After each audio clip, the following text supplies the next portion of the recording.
Dia 29 de março, moldados para uma missão. Foram as tuas mãos que me formaram e me fizeram. Jó, capítulo 10, verso 8.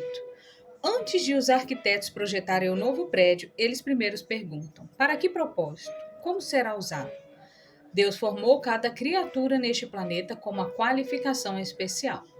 Fomos concebidos e moldados com exclusividade para a realização de determinadas tarefas. A função pretendida sempre determina a forma do prédio. Antes de Deus nos criar, ele tinha em mente uma diversidade de formas e gostos capazes de cumprir vários objetivos na manutenção e no progresso de sua criação. Fez seres humanos diferentes e diversos, com paixões, gostos, formas, moldando-os com suas peculiaridades. Assim, todos somos únicos e singulares, cada um com habilidades próprias para algumas coisas mais do que outras, cada um formado para cumprir a missão divina de um modo específico. Não se conforme em apenas alcançar uma boa vida.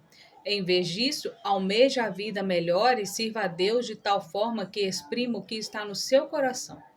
Reflita sobre o que você gosta de fazer, o que Deus colocou no seu coração, e então faça isso para a glória de Deus. Você foi formado para servir. Então, o seu propósito é demonstrar amor pelas outras pessoas por meio de um ministério. Você foi feito para uma missão. Então, o seu propósito é compartilhar a mensagem de Deus por meio da evangelização. Você foi formado para fazer parte da família de Deus.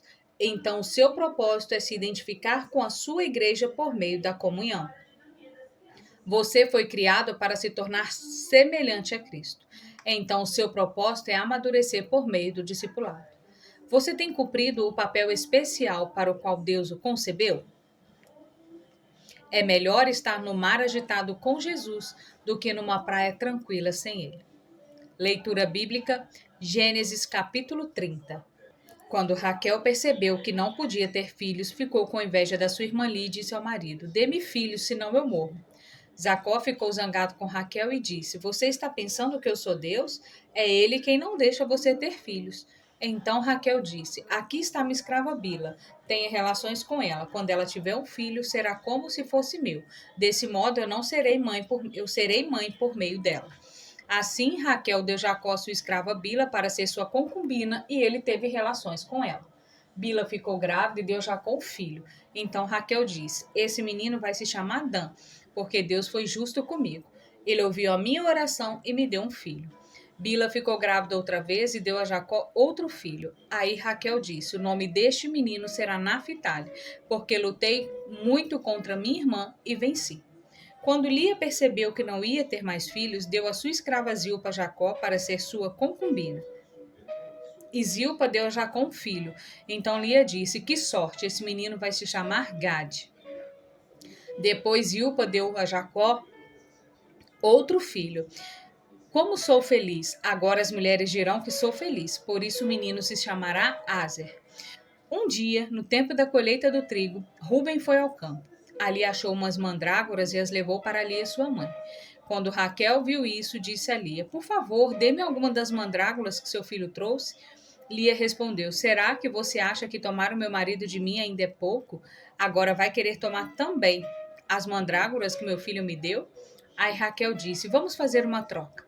Você me dá as mandrágoras e eu deixo que você durma com Jacó esta noite. De tardinha, quando Jacó chegou do campo, Lia foi encontrar-se com ele e disse: esta noite você vai dormir comigo, porque eu paguei para isso com as mandrágoras que meu filho achou. Naquela noite, Jacó teve relações com ela. Deus ouviu a oração de Lia, ela ficou grávida e deu a Jacó um quinto filho. Então Lia disse: esse menino se chamará Issacar, pois Deus me recompensou por ter dado a minha escrava ao meu marido. Depois Lia engravidou pela sexta vez e deu a Jacó mais um filho e disse: Deus me deu um belo presente. Agora o meu marido vai ficar comigo porque lhe dei 6 filhos. Por isso ela pôs o nome dele de Zebulon. Por último, Lia teve uma filha e lhe deu o nome de Diná. Então Deus lembrou de Raquel. Ele ouviu a sua oração e fez com que ela pudesse ter filhos. Ela engravidou e deu à luz a um filho. Então disse: Deus não deixou que eu continuasse envergonhada por não ter filhos. Que o Senhor Deus me dê mais um filho. Por isso ela pôs o nome dele de José.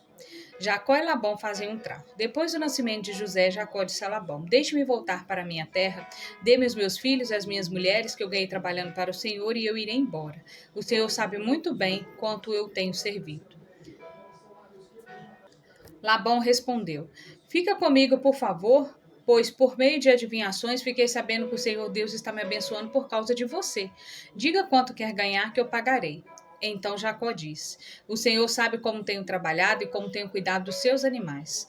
Antes de eu chegar, o Senhor tinha pouco, mas depois tudo aumentou muito. E Deus tem abençoado o Senhor em todos os lugares por onde eu tenho andado. Mas agora preciso cuidar da minha própria família. Quanto você quer que eu lhe pague? Insistiu Labão. Jacó respondeu: Não quero salário, eu continuarei a cuidar das suas ovelhas se o senhor concordar com a proposta que vou fazer. Hoje vou passar por todo o seu rebanho a fim de separar para mim todos os carneirinhos pretos e todos os cabritos malhados e com mancha. É só isso que eu quero como salário. No futuro, será fácil o Senhor saber se eu tenho sido honesto. Na hora de conferir meu salário, se houver no meu rebanho carneirinhos que não sejam pretos e cabritos que não sejam malhados ou não tenham manchas, o Senhor saberá que fui eu que roubei. Labão concordou, dizendo: Está bem, aceita a sua proposta. Naquele mesmo dia, Labão separou para si todos os cabritos que tinham listas ou manchas, todas as cabras malhadas e manchadas que tinham algum branco e todos os carneirinhos pretos. Ele os entregou aos seus filhos para cuidarem dele. E se afastou de Jacó uma distância de 3 dias de viagem. E Jacó ficou cuidando dos outros animais de Labão. Então Jacó pegou galhos verdes de chopo, de amendoeira e de plântano e descascou, fazendo aparecer listas brancas. E pôs esses galhos na frente dos animais nos bebedouros onde iam beber. Ele fez isso porque eles cruzavam quando ia beber. E como cruzavam diante dos galhos, as ovelhas davam listas criadas com manchas e malhadas.